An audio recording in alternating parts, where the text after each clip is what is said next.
Hello mga ka-vibes, kumusta po kayo lahat? Unang-una po sa lahat, maraming salamat sa mga nag-subscribe at sa mga mag-subscribe pa at sa mga bumabalik sa aking munting channel. Magandang buhay sa ating lahat. May wishing points po ako dito. So isip-isip na po kung ano po ang gusto nyong hilingin sa Panginoon, sa universe, sa guides, sa mga angel spirits. So, ito po ay para kay Libra.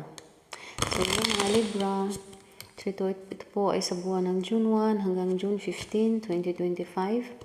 So, tingnan po natin kung ano po ang mga ganap at maganap pa para kay Libra. So, hingi tayo ng gabay. Angel Spirits, Angel Guides, Universe, ano po ang mensahe niyo para kay Libra? Pakita niyo po sa akin kung ano po. Tingnan po natin.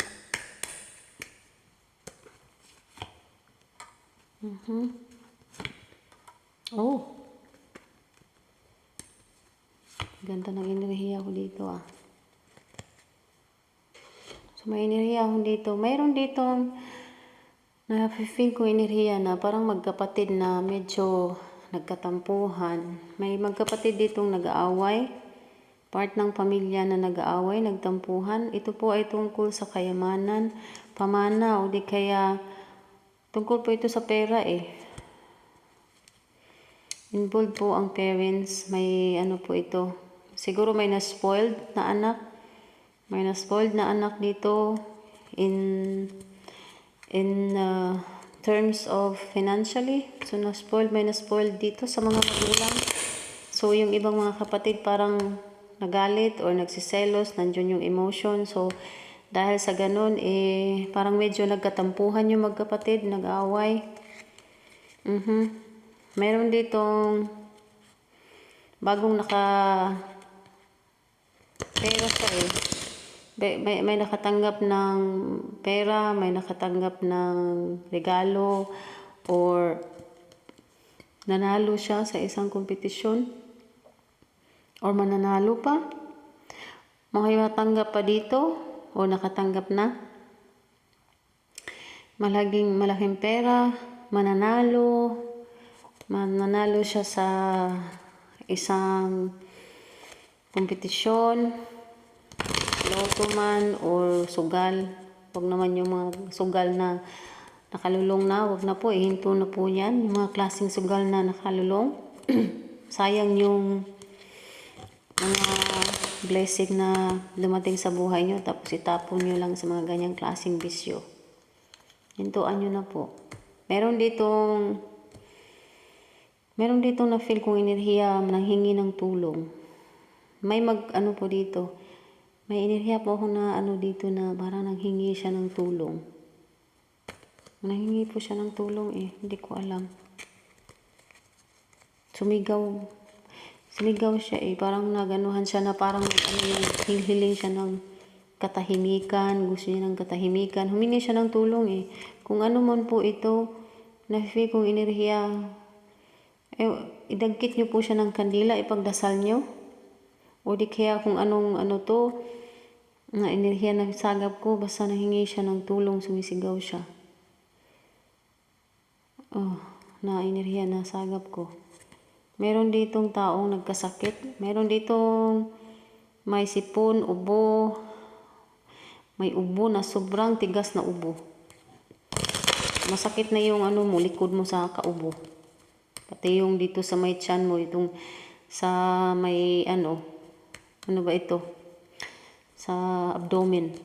So, masakit na yung tiyan mo sa kaubo. Halos malabas na yung mata mo sa kaubo. Please po, magpa-check up na kung ano mang bisyo ang meron ka. Hintuan mo na po yan. Kasi may nasagap ako ditong usok. Yung bisyo, hintuan. Meron ditong hindi man bisyo meron talagang umuubo-ubo dito na sobrang tigas na ubo. Pa-check up niyo po yan. Kung pwede po, uminom po kayo ng maligamgam na tubig. Hindi yung malamig, hindi yung sobrang mainit. Boiled water po. Painit po kayo ng tubig, yung kumukulo talagang tubig. Huwag niyo inumin kaagad na kumukulo ha. Yung sure talaga na para yung bakterya ay naano talaga. So yung kumukulo. Tapos, yan tubig na yan, yung kaya nyo nang inumin, lagyan nyo siya ng kahit kunting asin. Pinch lang, yung parang kunting lang na asin. Yung parang pinipinch nyo lang yung asin.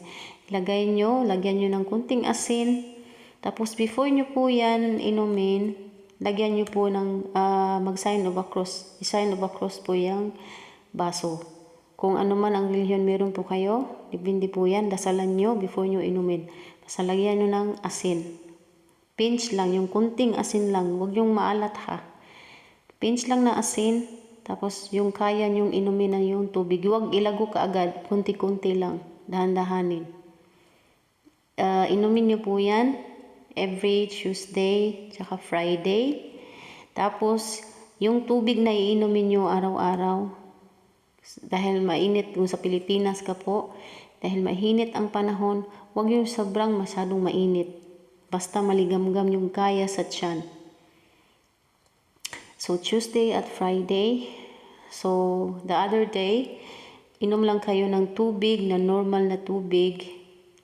Mas maigi na yun talagang galing na pinakuluan na tubig. Tapos, lagyan uli ng asin na konti. Tapos, yun ang una yung Tuesday saka Friday. Yung ibang araw, ganun pa rin ang inumin nyo. Lagyan ng asin. At lagyan nyo ng kunting bawang. Bawang. Hindi yung onion bawang. Kunting onion lang. Kunti. Hiwa ng onion. Hindi yung malaki, yung kunti lang. Ilagay nyo din po yan. Araw-araw na yan. Yan. Maging okay ang ubo nyo.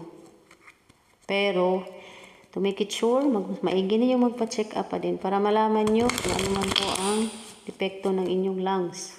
Kasi may ubo talaga akong nasagap ditong sobrang tigas ng ubo niya. Halos masakit na yung likod niya lagi, yung abdomen niya.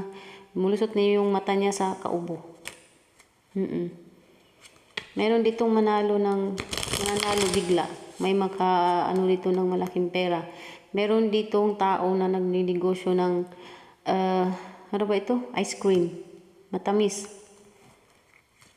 Ice cream. May nagnegosyo ng ice cream dito Meron dito na negosyo ng mga yung nagpe-painting lang, yung mga design. Yun. Painting, design, yung meron ditong may naanuhan akong iniriha ditong maputing parang ikakasal. May ikakasal dito. Okay, na Wands, may ikasal nga. Nine of Wands, Five of Pentacles, Ace of Swords. Meron dito, may iba dito na parang malaking, grabe ang responsibilidad niya. Depende po yan, responsibilidad sa pamilya, responsibilidad sa trabaho. Kung sa responsibilidad sa trabaho po yan, wag po masyadong sobrang sa trabaho. Pwede po mag-leave po kayo, maghingi po kayo ng bakasyon kahit 1 linggo or 2 o 3 araw. Ipahinga nyo po yung katawan nyo, yung sobrang na sa trabaho, babad na sa trabaho, ipahinga nyo po yung katawan nyo. Please po, wag po masyadong ibabad yung trabaho nyo sa negosyo or sa trabaho man. Isa lang ang katawan natin, isa lang ang buhay natin. Ingatan, manghingi po kayo ng bakasyon, kahit 3 linggo o 1 linggo. Yung mga may sariling negosyo, magpahinga po. Huwag pong masyado kasi alam nyo, kung ano man pero meron po tayo dito sa mundo, hindi po natin madadala yan. Ingatan po ang ating sarili, kalusugan. Number 1, top priority po natin ang ating kalusugan. Kahit pa anong yaman natin dito sa mundo, kahit ilang milyon ang meron tayo dito sa mundo, dito sa mga natin, once na ang katawan na ang pabagsak, ganun pa rin. Pera pa rin ang, financial pa rin ang maging niyan, ang lalabas.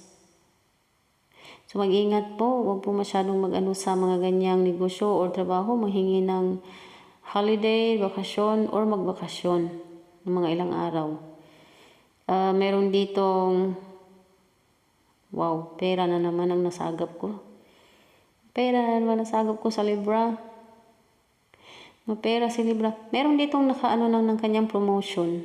Na-promote na ng kanyang trabaho. Na-promote na siya or mapopromote pa lang. May naano ako dito. Mapopromote talaga siya. Congratulations. May mapopromote dito or na-promote na sa kanyang trabaho. May inanuhan siya talaga siya. Regular na siya sa trabaho or binigay sa kanya yung ganitong posisyon or nakaano siya sa kanyang negosyo, ano ba to? Nakaano siya ng sales or yung nilagay niya sa puhunan na yan ay bumalik at may doble pa or yung negosyo niya ay may madaming gustong mag-ano ng franchise, may gustong mag-ano ng negosyo niya, mag-franchise. So, yun mga ganun, connect sa negosyo niya. Meron din ditong nasagap kong enerhiya na magtataya ng numero. Huwag nyo po itong ikarir kung ano man, pero kunin ang mga positibong enerhiya, lalong-lalo na sa financial at good health.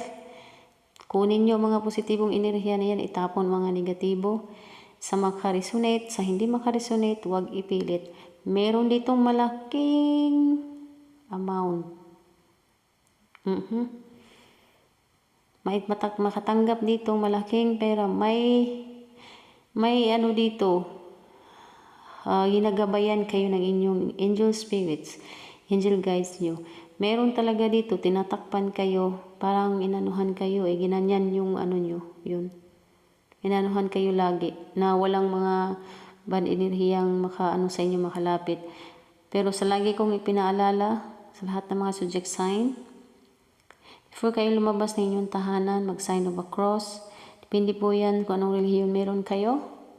Manghingi ng gabay, magdasal ng taimtim, maghingi ng tulong sa Panginoon, proteksyon, na walang mga bad enerhiya o mga masamang taong makalapit sa inyo before kayo lumabas ng inyong tahanan. Kasi may nasagap ako ditong enerhiya na naman na katraiduran. May traido dito. Kasi may ano dito na enerhiya na parang nagsiselos siya kung ano mang natanggap mong. Meron ditong ma-promote. May tao ditong nagsiselos insecure. Nang dahil nakuha mo yung posisyon na yan or na-promote ka or nakuha mo yung sales na yan kung may negosyo ka. Daming nagsiselo sa iyo dahil madaming nag-franchise, lumalago yung negosyo mo o tumataas yung sahod mo. So madaming taong na-insecure, madaming taong maanghang o naging bitter dahil meron ka ng ganyan. Nakuha mo ang ganyang posisyon or meron kang ganyang pera dahil sa negosyo mo. Yan. May nasagap din akong enerhiya dito na nanay. Ano siya nanay siya, medyo may edad na. Itong feminine na to na anuhan kong enerhiya, ano siya napaka ano siya na nanay. Mabait, siyempre mabait, napakalambing niya, napaka maunawain niya. Alam naman niya na parang inanuhan na siya, parang inaabusuhan siya ng mga anak niya or anak niya. Ganon pa rin. Kasi nanay siya anak niya yan. Yun. Please po, huwag niyong abusuhin yung nanay niyo. Hindi po lahat makaresonate. Paalala ko lang po, huwag niyo pong abusuhin yung mga nanay natin. Mahalin ang ating mga ina. Unconditionally. Galing tayo sa mga nanay natin. Pwede, huwag nating ipagkait sa kanila yung pagmamahal. Huwag nating ipagkait sa kanila yung pagmamahal, financial, emotional, spiritual. Ibigay yan buong buo sa mga magulang natin. Huwag niyong abusuhin. May nagsagap gayong enerhiya dito. May numerong 9, merong 15, 20. Itong nakasagap kong enerhiya. Yung enerhiya na anuhan ko sa Libra connection niya, Aries saka Virgo. Please po, wag po kunin ang kung hindi man makaresonate, wag ipilit. Kunin lang mga positibong enerhiya. Itapon ang mga negatibo. Mga sorry po. Bakit Virgo? Connection din ni Libra yung Virgo. Yan. So, may coins ako dito. May wishing coins. May no, tsaka yes. So, isip-isip na po kayo kung ano pong gusto nyong hilingin sa Panginoon, Universe, Angel Guides, at saka Angel Spirit.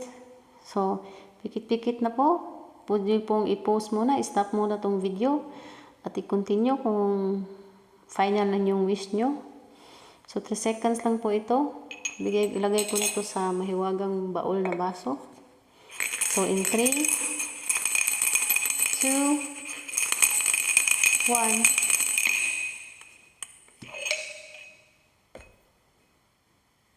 Ang Libra, no daw po muna. So, pasensya na po, no daw po muna. Ibig sabihin, hindi daw po muna ngayon. So, may time siya. So, sa ngayon, hindi daw po muna kung ano mang hiling nyo. Huwag po kayong maging sad or emotional.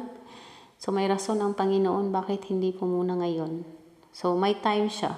So, darating din ang perfect time na yan kung ano man ang hiling nyo. So, you know daw po muna. So, hanggang dito na lang po muna tayo. Maraming salamat sa panonood. Hanggang sa muli. Paalam.